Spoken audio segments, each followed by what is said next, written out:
Seorang bijak pernah berkata bahwa mimpi tidak akan berhasil jika kita sendiri tidak berusaha. Kita begitu keras mencoba untuk menyesuaikan diri dalam hidup, masuk ke dalam kelompok tertentu, komunitas tertentu, persahabatan tertentu.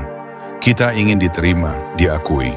Tapi ironisnya, orang-orang yang paling kita idolakan justru adalah mereka yang berani tampil berbeda. Ketika kita benar-benar mempersiapkan diri, tidak ada lagi rasa takut. Bahkan jika kita mengalami kegagalan, persiapan itu akan membantu kita mengubah kegagalan menjadi keberhasilan. Sebab kebanyakan orang berhenti saat mereka gagal. Padahal kegagalan adalah alat paling kuat jika kita tahu cara menggunakannya. Bayangkan jika kita menginginkan sesuatu dengan sangat kuat, hingga keinginan itu melampaui rasa takut kita. Seperti buku yang mengatakan, rasakan takutnya dan lakukan saja. Hidup ini 10% soal apa yang terjadi pada kita, dan 90% soal bagaimana kita menanggapinya.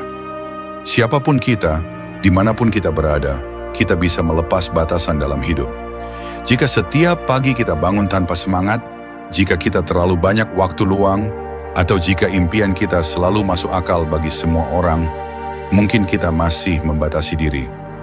Impian sejati justru adalah impian yang membuat orang bertanya, bagaimana kamu akan melakukannya? Lepaskan batas itu.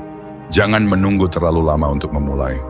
Begitu kita mengingat impian kita mulai membersihkan debu yang menutupinya.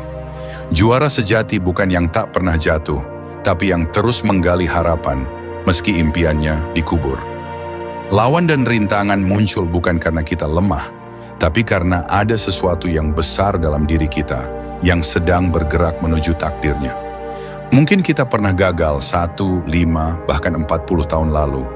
Mungkin saat itu tidak ada yang membantu. Tapi ini adalah waktumu, ini adalah saatmu.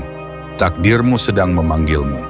Percayalah, mimpimu belum mati, hanya belum waktunya. Waktumu akan datang.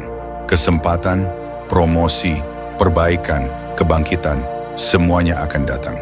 Kekurangan bukanlah takdirmu. Bertahan hidup dengan susah payah bukanlah akhir ceritamu. Penderitaan itu sementara, tapi kemuliaannya kekal. Katakan pada dirimu, tahun ini adalah tahunku untuk sembuh, untuk bertumbuh, untuk bertemu orang-orang yang tepat, untuk keluar dari depresi, untuk naik ke level baru. Tahun ini adalah tahunmu untuk mendapatkan pemulihan, awal baru, bahkan penggandaan berkat. Rahasia dari orang-orang yang tampak percaya diri dan berhasil adalah mereka telah menghadapi begitu banyak ketakutan. Mereka hanya tidak tinggal lama di dalamnya. Jangan benci pesaingmu, hormati dan pelajari dari mereka.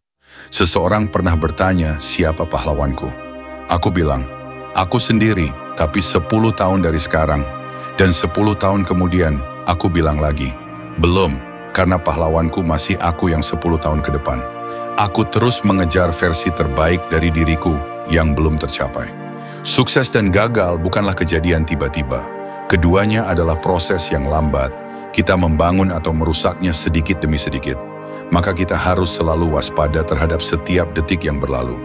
Pilih cinta dan jangan biarkan rasa takut menghancurkan sisi riang dalam dirimu. Aku percaya pada manifestasi.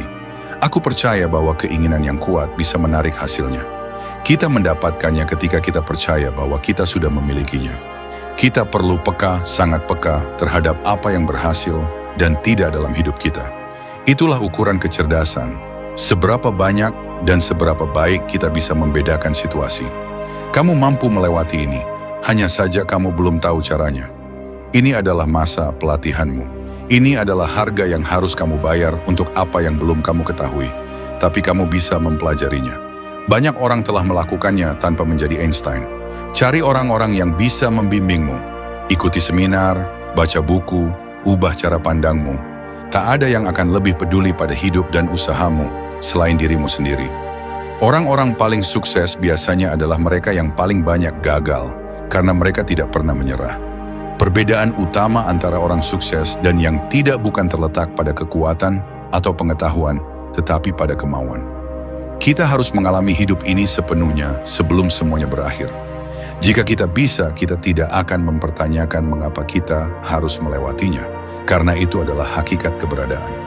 Dunia ini sering mengajarkan kita mencari jawaban di luar.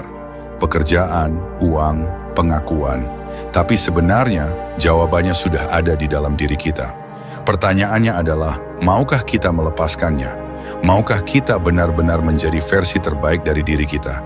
Keseimbangan itu penting. Fokuslah pada tujuan utama, tapi berikan juga ruang untuk menikmati hidup.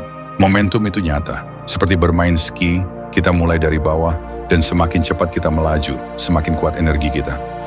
Banyak orang bertanya, dari mana saya mulai? Jawabannya sederhana, mulai saja. Ada kekuatan besar dalam langkah pertama. Ketika kamu memulai, kehidupan akan mulai mendukungmu. Tuhan ingin kita berani, karena dalam hidup ini akan ada saat-saat yang membutuhkan lebih dari sekadar niat. Dibutuhkan keberanian untuk berkata tidak ketika seharusnya dan berkata ya ketika itu tepat. Jadi tanyakan pada dirimu, seberapa besar keberanianmu?